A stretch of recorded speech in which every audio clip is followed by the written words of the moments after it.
Quando nós pensamos em fundamentos, uma das coisas assim que eu acho fundamental para a gente trazer como exemplo, e que o próprio Jesus usou, é a fundação de uma casa. Quando você pensa na fundação de uma casa, quando você pensa na fundação de um prédio, você vai ver algo que não está aparente aos olhos, né? Não é algo atrativo, é algo que nem dá para ver depois do acabamento, mas é algo de suma importância.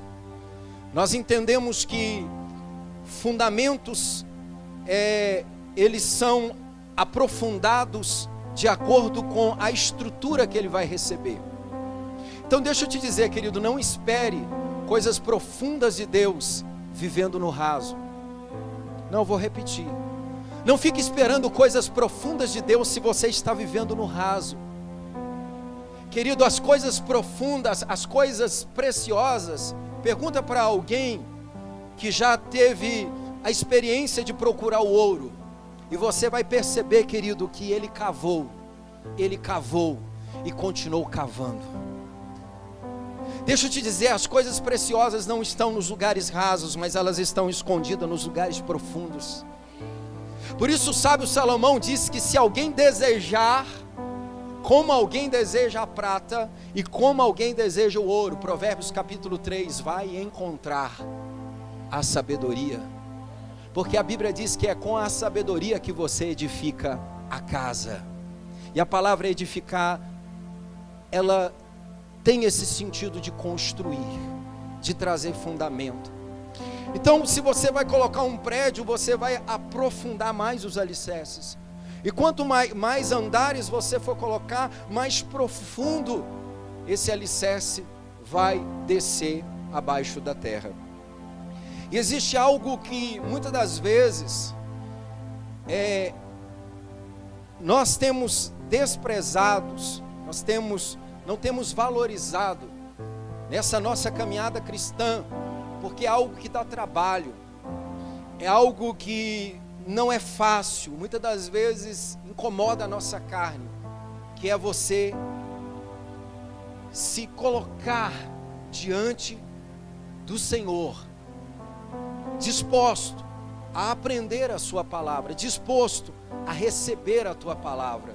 Sabe, esse processo de ler, esse processo de ouvir, esse processo de ruminar, esse processo de todos os dias meditar na palavra, tem sido desprezado. E por que tem sido desprezado? Porque nós estamos vivendo exatamente como aquele povo, parte de nós estamos vivendo como aquele povo, e eu entendo que boa parte das pessoas que vivem assim foi porque eles pararam no meio do caminho. Entendo o que eu vou dizer, sinais, prodígios, maravilhas são importantes para aqueles que não nasceram de novo. Milagres, sinais são importantes para despertar a fé daqueles que não nasceram de novo, daqueles que vivem ainda como pessoas naturais. Mas um cristão nascido de novo, um cristão que tem o Espírito Santo habitando dentro dele, ele não depende mais de milagres, ele não depende mais de sinais para crer e para confiar no seu Deus. O relacionamento dele com Deus não está mais pautado em sinais, em maravilhas, mas no caráter, naquilo que o seu Deus disse, naquilo que o seu Deus, o seu Pai é. Aquele povo que estava ali no deserto estava muito acostumado com um Deus que vinha resolver os seus problemas, que vinha trazer a solução dos seus problemas, que vinha trazer uma água fresquinha quando eles estavam com sede, que vinha trazer um pão fresquinho quando eles estavam com fome, que vinha trazer a proteção quando eles estavam sendo agredidos pela serpente no deserto. E eu vou te dizer, Deus é Pai, Ele tem prazer de dar, Ele tem prazer de suprir. Mas qual o pai que quer se relacionar com um filho que só estende as mãos para pedir? Qual o pai aqui que tem prazer num filho que só vai ao encontro desse pai, só honra esse pai quando ele está precisando de dinheiro, quando ele está precisando de uma roupa nova ou da chave do carro? O pai quer ser respeitado, o pai quer ser abraçado, o pai quer ser beijado, o pai quer relacionamento com seus filhos.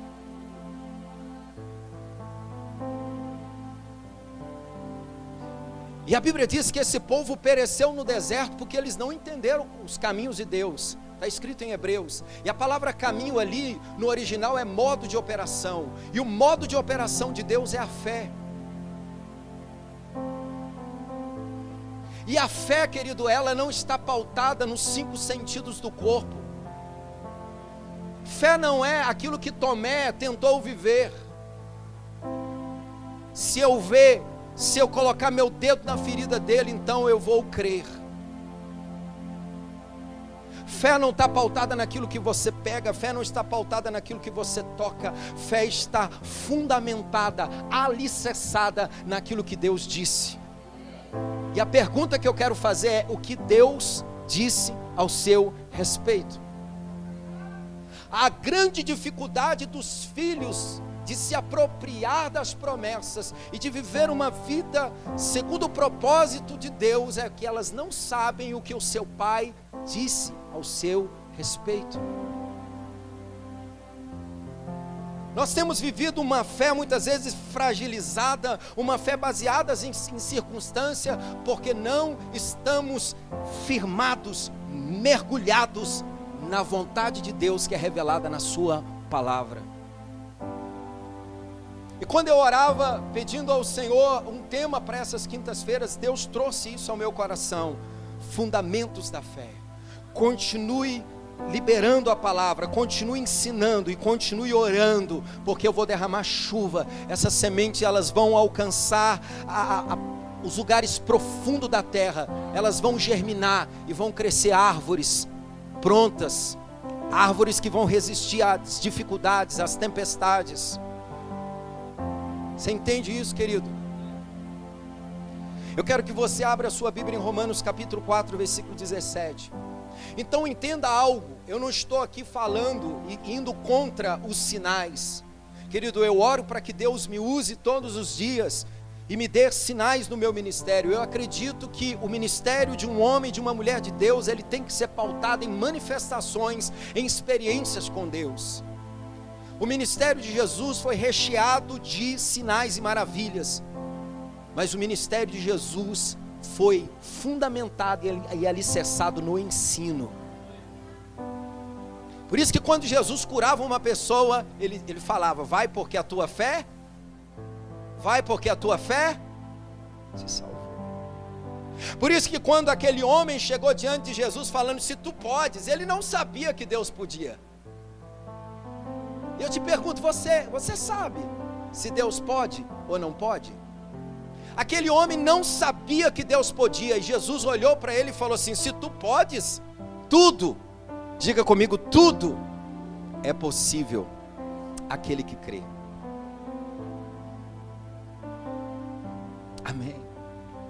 Então, queridos, os sinais, os prodígios, as maravilhas, eles são de suma importância. Mas como eu estou falando aqui, boa parte da igreja que é nascida de novo, né, outros que estão nesse processo, eu quero que você entenda isso. Os sinais, os prodígios, as maravilhas, elas foram feitas para os incrédulos, para que eles possam crer. Pastor, depois que eu me converto, que eu nasci de novo, então os sinais não são para a minha vida? São, mas não para que você creia, não para que você baseie a sua fé nisso. Você está aqui comigo ou você já foi embora? Eu estou falando de fé, então eu estou falando que nesse quesito de sustentar a sua fé, nesse quesito de manter você na presença do Senhor, sinais e prodígios não são mais fundamentos para a sua fé. Eles foram necessários para que você pudesse crer. Agora o Senhor está te convidando a caminhar e a viver por fé. Você está aqui ou você já foi embora? Romanos capítulo 4.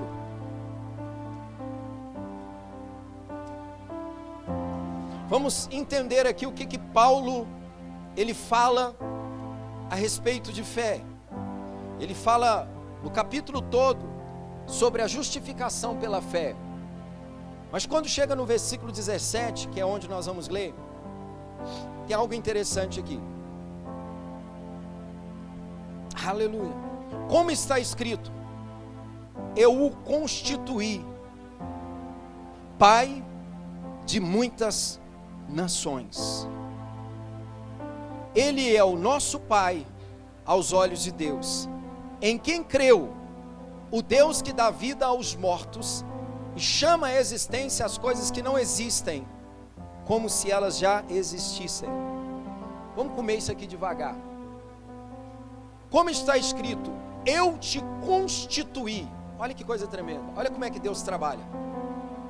Abraão não tinha filhos, sua esposa era estéril. Deus vira para ele e fala assim: eu te constituí pai de muitos filhos. Deus não disse: eu vou te constituir, talvez você vai ser. Não, eu te constituí pai de muitos filhos. E para que você lembre disso todos os dias, eu mudo o seu nome. Você não vai ser mais Abrão, você vai ser Abraão, pai de muitos filhos. Porque nós precisamos entender o propósito de Deus em mudar a vida de Abraão era fazer com que ele meditasse, era fazer com que ele lembrasse todos os dias daquilo que Deus já havia feito na vida dele. Não, você não entendeu. Quando nós continuarmos lendo, você vai entender por quê. Quando Deus te dá uma palavra, quando Deus fala algo ao seu respeito, quando você lê na Bíblia algo ao seu respeito, você precisa se agarrar a essa palavra, você precisa se apegar a essas verdades com toda a sua força, porque virão circunstâncias para roubar essa semente do seu coração. As circunstâncias, elas vão surgir para dizer algo contrário àquilo que Deus disse. O diabo continua sendo o mesmo diabo que foi lá no paraíso e usou meias verdades para tirar o homem e a mulher do paraíso. Não, você não entendeu. Ele continua usando sofisma, ele continua usando meias verdades, ele continua usando a própria palavra para roubar você do propósito. Por isso é tão importante você estar fundamentado, alicerçado, ter isso como base para a sua vida cristã. Você está aqui? Então quando Deus fala eu te constituí, quando Deus fala que você é filho, quando Deus fala que você é abençoado, quando Deus fala, querido, que você é amado, quando Deus fala, querido, que se Ele não negou o seu próprio filho, como Ele vai te negar qualquer coisa? E o diabo começa a roubar o seu sono, o diabo começa, querido, trazer pensamentos e sugestões, dizendo que vai faltar, dizendo que vai acontecer isso, trazendo pensamentos de insegurança, trazendo pensamentos para roubar a sua condição de filho. O que você precisa fazer? Se agarrar. A Bíblia está dizendo que eu sou, a Bíblia está dizendo que eu posso, a Bíblia está dizendo que eu já sou suprido, eu já sou provido. Você está aqui. Então é o momento de você se agarrar a essa palavra, porque as circunstâncias vão vir, vão dizer, não vai acontecer. Vai passar necessidade, vai ficar no meio do caminho, seu ministério não vai dar em nada. E aí você tem que se voltar para a palavra e fazer dela o fundamento, porque Jesus disse que vai vir a tempestade, vai vir um vento, mas a casa que está edificada sobre a rocha vai permanecer de pé. Isso é profético para os nossos dias. O curso desse mundo está dizendo, esse país vai virar um país comunista. O curso desse mundo está dizendo, a violência vai predominar a cada dia. Eu quero abrir um parêntese, que um dos que está se levantando contra a violência, hoje foi vítima da violência. Isso é Satanás mandando um recado, qualquer um que se levantar, qualquer um que quiser defender essa causa, eu estou aqui para dizer que está tudo dominado. Você pode escolher viver sobre o medo, você pode se escolher se render diante dessas situações, ou você pode decidir se levantar por dentro e dizer: maior é o que está comigo. Eu não estou andando no curso desse mundo, eu não faço parte desse mundo, eu estou aqui porque eu sou um transformador, eu estou aqui porque eu tenho algo dentro de mim que precisa ser liberado para o mundo. Jesus disse que a minha vontade nos céus seja feita na terra, e por isso eu coloco o meu reino dentro de você. Agora pega o que eu coloquei dentro de você, estabeleça na sua casa, na sua cidade, no seu trabalho. Pega o que está dentro e põe para fora.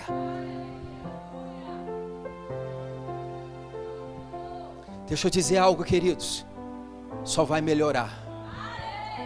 Deixa eu dizer algo, queridos, não adianta. Ele pode ficar endemoniado, pode dar ataque de epilepsia. Nós vamos nos firmar na verdade. Enquanto a igreja estiver nessa terra, a terra será impactada pelo poder de Deus, a terra será impactada pela palavra da fé, famílias serão restauradas, Deus vai encher os céus e vai esvaziar o inferno.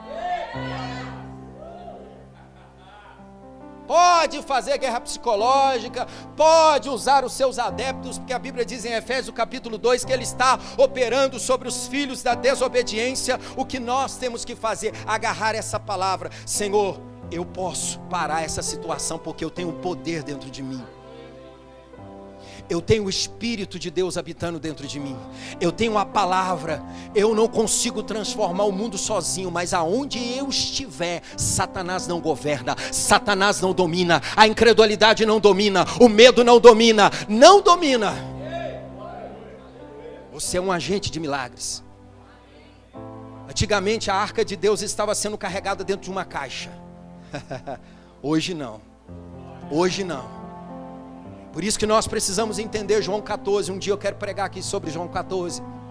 Quando Jesus falou: na casa do meu pai há muitos quartos, na casa de meu pai há muitas moradas. Eu vou preparar.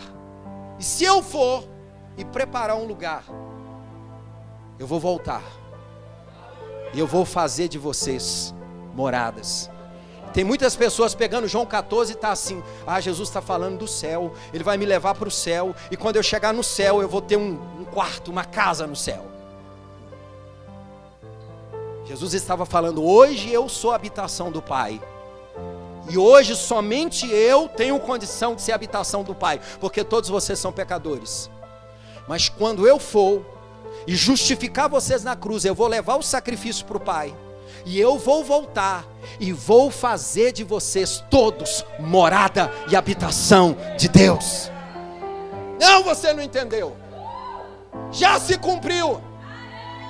Você pode até continuar sonhando com o céu. A gente vai para lá, vai ficar 7 anos, mas já se cumpriu. Os céus estão dentro de você. Você transporta a arca, você transporta a presença de Deus. Você é a arca. Diga: eu sou a arca. Porque Jesus, enquanto Ele esteve aqui na terra, Ele não podia estar em todos os lugares ao mesmo tempo. Ele estava limitado pelo corpo físico. Mas hoje não. Hoje Ele pode estar em vários lugares ao mesmo tempo, através de mim, de você. Você pega isso se você quiser. Eu já peguei. Vamos continuar lendo. Você está comigo no texto? Versículo 18. Vamos ler a parte B. Diz assim: e Abraão creu no Deus que dá vida aos mortos e chama à existência as coisas que não existem, como se elas já existissem. Tem pessoas interpretando esse texto aqui de uma forma errada, porque de repente ele levanta de manhã e aí a gripe, passou lá e pegou ele. Aí ele começa a declarar: essa gripe não existe, essa gripe não existe. Não, querido, a gripe existe. Ela está lá. Aí ele fica falando que a gripe não existe, de repente espirra: não, a gripe não existe. Não, filha, a gripe existe. Fé não nega a existência, a fé não nega os fatos, a fé não nega talvez uma doença, talvez uma porta que se fechou. Não é isso que a Bíblia está dizendo. Ele não chama a existência as coisas que já existem, Ele chama a existência as coisas que não existem. Alguns pegaram. A gripe está lá, não está? Tá aí. Hoje de manhã ela deu uma passeada por lá. Até um pouco assim. Aí minha esposa veio, está querendo te pegar. Pois é. E eu já estou chamando a existência a saúde. Entende? Eu não nego. Normal, mudança de tempo. Eu estou num corpo de carne, está lá. Mas a Bíblia diz que Abraão chamava a existência as coisas que não existiam. Ele olhava para o ventre de Sara e falou, é verdade. Está velhinha mesmo, né? Nunca gerou nada e está difícil agora. 90 anos de idade. Abraão olhava para o seu próprio corpo e falou, como que um velho desse vai ter semente? Mas aí ele se pegava a palavra, peraí, Deus pode dar vida até o que está morto. Deus pode dar vida até o que está morto. Então, baseado nisso que Abraão entendeu a respeito de Deus, a Bíblia diz que no versículo 18, Abraão creu contra toda a esperança, e em esperança creu, tornando-se o pai de muitas nações. Como foi dito, como foi falado, como estava escrito, assim será a sua descendência. Sem se enfraquecer na fé, reconheceu, olha o que a Bíblia está dizendo, reconheceu o seu corpo, já sem vitalidade, pois se contava com cerca de 100 anos de idade, e que também o ventre de Sara estava sem vigor. Mesmo assim, apesar da circunstância, apesar dos relatórios negativos, apesar das portas estar fechadas, apesar de eu ter pedido o meu emprego, apesar de eu estar doente, apesar de eu estar passando conflito no meu ministério, apesar de eu estar tendo dificuldades no meu casamento, apesar de o meu filho estar inclinado para as drogas, apesar daquilo ou daquilo outro, eu não vou enfraquecer na fé, porque a minha fé não se baseia em circunstâncias. Toda pessoa nascida de novo que está vivendo uma fé baseada na circunstância, a sua fé é uma fé fragilizada. A sua fé é fraca. Qualquer vento, qualquer tempestade pode abater a sua fé. Amém. Mas a Bíblia diz que ele está aqui porque ele foi chamado o pai da fé. Eu vou te dizer, nós somos filhos desse cara aqui. Você entende isso? A Bíblia diz que Abraão foi justificado pela fé. Ele viveu num ambiente de fé quando não tinha um livro bonitinho igual você tem aí tudo escrito. Ele viveu num ambiente de fé quando o Espírito Santo não estava habitando dentro dele. Você consegue entender isso? O que eu estou querendo fazer você entender, se esse cara se agarrou tão firmemente à palavra, ele creu, vivendo numa aliança inferior, a ponto de ser chamado amigo de Deus. Imagina você hoje que tem um livros organizados, chamado Bíblia, tem um Espírito Santo sobre, habitando dentro de você, te guiando, te instruindo, te orientando. Querido, você tem que andar numa velocidade muito maior.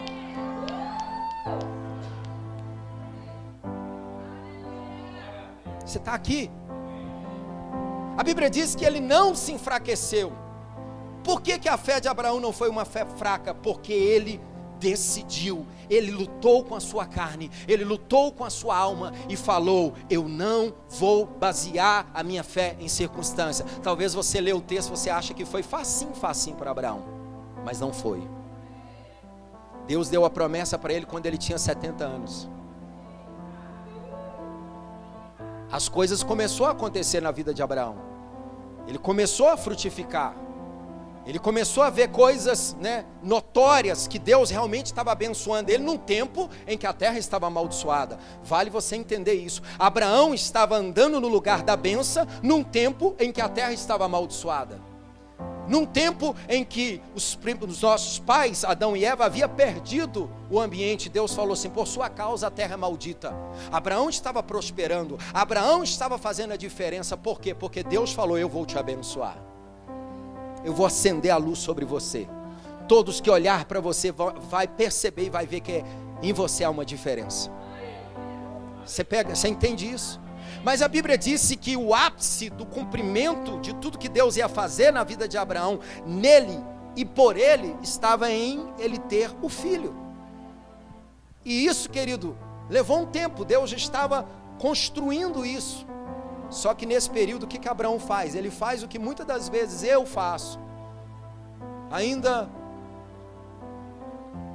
cometo esses erros, não tenho vergonha de falar. É quando você sai do espírito e começa a andar na carne. É quando você sai do espírito e deixa a alma no governo. Eu cometo esses erros no ministério. É quando você quando você perde a revelação e entendimento de quem é a sua fonte. Você fica achando que são homens que é a sua fonte, são pessoas que é a sua fonte, é o emprego que é a sua fonte, é o governo que é a sua fonte. E você é tentado a botar a sua confiança num trabalho, ou num carro, numa empresa, e aí você se lasca, porque é casa edificada sobre a areia. E Abraão fez isso. Imagina uma mulher falando na cabeça do homem todo dia. Imagina. E Sara estava lá, eu quero filho, eu quero filho, eu quero filho, me dá filho. É por aí, queridos. As coisas não acontecem, o inimigo fica falando, o seu ministério não vai dar em nada. Olha aí, sua vida não prospera, você não é abençoado, você não está lá na igreja, você não está orando, você não paga seus dízimos, você não semeia, e aí não acontece. Fala que isso só acontece comigo. E aí vem aquela vozinha, né? A Bíblia diz em Hebreus capítulo 4, medita lá depois, versículo 12, que a palavra de Deus é apta para separar alma de espírito. Alma e espírito não se separa. A gente separa aqui de uma forma didática para estudar. A única coisa que separa a alma de espírito é a palavra.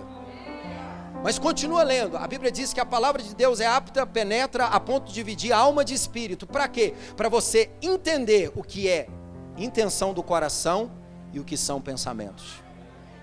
Jesus lá no deserto, ele conseguiu discernir o que vinha de fora e o que vinha de dentro.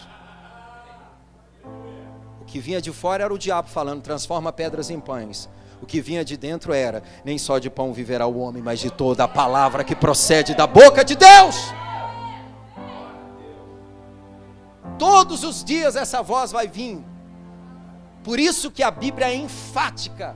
A Bíblia chega a ser chata no quesito. Você precisa meditar na palavra de dia, de noite. Levanta com a palavra, toma café com a palavra, passa amanhã com a palavra, almoça com a palavra, come sobremesa com a palavra, toma café da tarde com a palavra, faz a ceia com a palavra, e quando for dormir, dorme ouvindo a palavra.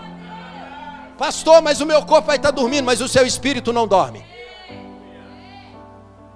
Eu creio. E meu tablet dorme ligado a noite toda lá. Põe mensagem, pregação e fica lá. Daqui a pouco eu estou dormindo, mas meu espírito não dorme. Você pega se você quiser pegar. É pela fé. Você está aqui? Então, queridos, nós precisamos entender isso. A Bíblia diz que Sara estava ali. E a Bíblia diz que Abraão, mesmo sendo o pai da fé, ele teve momentos de fraqueza. E aí o que ele fez? Já que você está insistindo tanto, então vamos dar ajudinha para Deus. Fala para o teu irmão assim, Deus não precisa da sua ajuda. Deus precisa da sua fé. E ele foi lá e teve relação com Agar. Por 13 anos. 13 anos. Ficou parado, tudo parado da vida de Abraão. E tendo conflitos na família. Por 13 anos.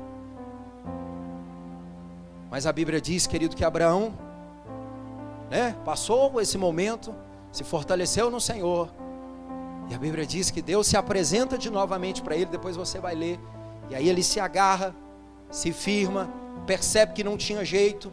Deus deixou o homem assim, sabe, querido, quando Deus tira todas as muletas, Deus vai tirando assim, sabe, tudo que está te escorando, e você percebe, agora só ficou Deus. Ih, maravilha, só é tudo. Pastor, agora não ficou mais nada, agora é só eu e Deus. Então, querido, você está no lugar certo. Abraão olhou e falou 9.9. Acabou, não tem mais nada. E aí a Bíblia diz que Deus veio e vivificou o corpo de Abraão e o ventre de Sara. Você está aqui. Não deixa a sua carne falar mais alto que a voz do seu espírito. Não deixa a sua alma governar a sua vida. A Bíblia diz em Romanos capítulo 8 que aquele que é governado pela carne não pode agradar a Deus. Ponto final. Então a Bíblia diz que ele se agarrou, versículo 20, mesmo assim não duvidou, nem foi incrédulo em relação à promessa de Deus, mas foi fortalecido em sua fé e deu glória a Deus. Outro detalhe aqui, Abraão rendia graças ao Senhor. Obrigado porque eu sou pai de muitos filhos. Obrigado, Senhor, porque eu sei que o ventre da minha esposa vai gerar filhos. Sabe, querido, é quando você vai para a palavra, você medita na palavra, todos os relatórios dizendo que você não pode, mas você abre a boca e começa a declarar: obrigado, Senhor, porque recursos estão chegando. Talvez você não tenha provisão aqui nas suas mãos, mas você sabe que você tem ela em Deus, e que é uma questão de tempo para aquilo que está no espiritual se manifestar no plano físico. Mas você precisa estar regando, você precisa estar cultivando essa semente, porque senão o maligno vem e rouba essa semente. Você está aqui? Aleluia. Então se agarra à palavra, querido. Não negocia, sabe? Cria um ambiente para que você leia a palavra todos os dias. Crie um ambiente para que você ouça a palavra todos os dias, sabe? Se volte para os projetos da igreja, onde você possa crescer na palavra. Valorize a palavra, queira conhecer, queira entender a palavra. Não aceite ser uma pessoa que não entende, que não maneja bem a palavra. Amém, queridos? Eu quero ler um texto aqui com vocês, que está lá em Lucas. Você pode ir comigo lá? Enquanto você vai para Lucas, deixa eu só lembrar algo aqui para você. Eu gosto sempre de falar isso aqui, de lembrar vocês, e hoje Deus trouxe à minha memória esse texto. O inimigo, ele usa muito essa estratégia. Ele sabe que Deus criou todas as coisas através da palavra, e ele sabe que existe poder na palavra, porque a palavra, querido, quando você libera ela, ela se torna, se você abre a boca de qualquer maneira, se torna uma legalidade para o inimigo agir. Você está aqui ou você já foi embora? Tem pessoas que vão, por exemplo, quando nós vamos interpretar o texto de Malaquias: roubará o homem a Deus? Deus falando para aquele povo. E aí o povo pergunta: mas em quem nós temos roubado o Senhor? Nos dízimos e nas ofertas. Com maldição sois amaldiçoado.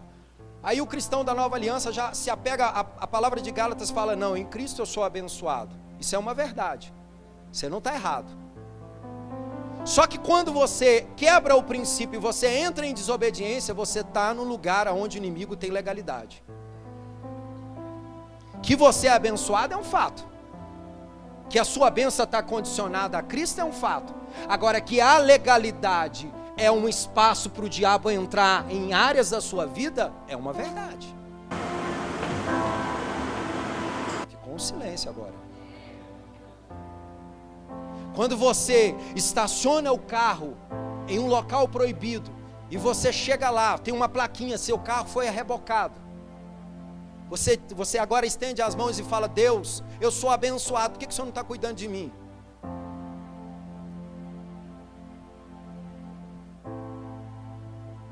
É Deus que está tomando o seu dinheiro através de uma multa de trânsito, ou você que está dando legalidade para o diabo devorar? Me ajuda a pregar. Estamos aqui para colocar fundamento.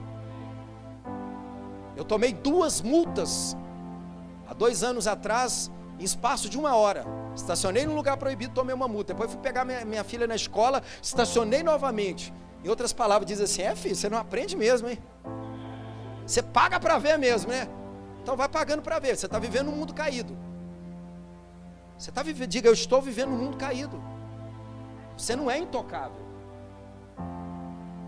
O princípio de ser guardado é um princípio também de você guardar. A aliança é um contrato. Quando você cumpre o contrato ele vai resguardar você. Quando você quebra o contrato, o que vai acontecer? Você está quebrando uma lei.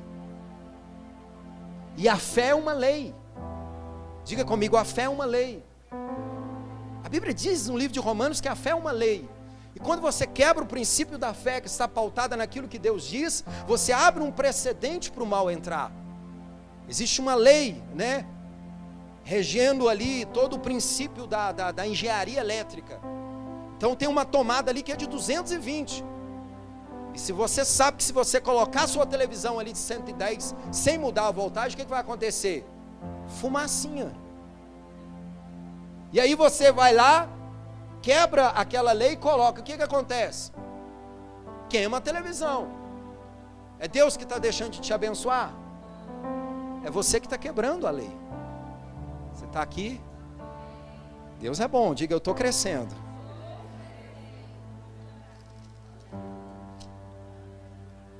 Lucas capítulo 5. Você sabia que Jesus é o nosso consultor de investimento? Você sabia que você pode consultar ele 0800? Você sabia que Jesus quer te dar dicas para você ganhar dinheiro? Você sabia que Deus quer te dar dicas para você fazer bons investimentos e ser um bom administrador? Você sabia que Deus é o maior interessado em que você seja próspero? Está perdendo a oportunidade de dizer amém. Lucas capítulo 5. Vamos ler. Certo dia Jesus estava perto do lago de Genezaré. Uma multidão comprimia de todos os lados para ouvir a palavra de Deus. Viu à beira do lago 2 barcos, deixando ali pelos pescadores que estavam lavando as suas redes.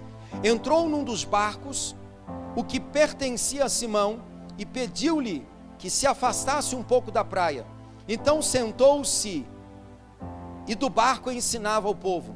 Tendo acabado de falar, disse a Simão: vai para onde as águas estão mais fundas, e a todos lance as redes para pescar. 5. Simão respondeu: mestre, esforçamos a noite inteira e não pegamos nada, mas porque és tu que está falando ou dizendo, vou lançar as redes. Quando o fizeram, pegaram tal quantidade de peixes que as redes começaram a rasgar-se. Diga assim: meu Deus é extravagante. Fala assim: meu Deus é Deus de abundância. Fala assim: Ele veio para trazer vida e vida com abundância. Ele não me chamou para sobreviver nessa terra, mas Ele me chamou para ter vida e vida com abundância. Você sabe que aqui eles ainda não eram convertidos, eles não eram apóstolos ainda, não eram nem discípulos. Estavam lá como pescadores, e eu vou te dizer, eles faziam isso desde pequeno, desde adolescentes, né? Eram muito novos quando o Senhor os chamou, eram jovens. Eu acredito que aprenderam o ofício com o pai. E, querido, imagina você trabalhar a noite toda numa coisa que você domina, que sabe fazer bem, e você não conseguir ter resultado. Eles estavam frustrados, lavando as redes. E outra coisa, o sustento não ia chegar em casa, a provisão não ia chegar, havia uma família esperando. Você está aqui? A Bíblia diz que eles não apanharam nada. Jesus chega, olha para você ver. Muitas das vezes nós desprezamos a oração, nós desprezamos o devocional, damos murra em ponta de faca o dia inteiro, quando com uma palavra que você tivesse ali conectado com Deus, o seu dia seria leve, frutífero. Você pega, se você quiser, uma direção, uma palavra, até em trânsito que você entra, se você tiver mais sensível, Deus fala: não passa por aqui não. Às vezes você nem entende, você acha que você errou a rota, mas é óbvio, é Deus. Não errei a rota, não, é Deus. Você está aqui, Deus te livrando, Deus te conduzindo. E a Bíblia diz que uma direção, você vai, peraí, é nesse lado, nessa posição e nessa profundidade.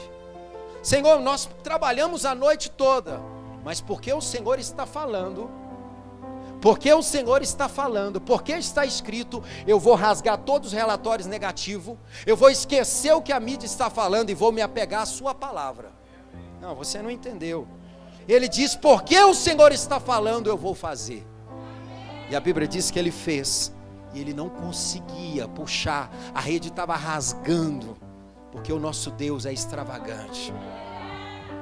Amém, queridos? Eu queria que você se colocasse sobre os seus pés nessa noite. Eu quero, nessas quintas-feiras aqui, nós temos chegado aqui...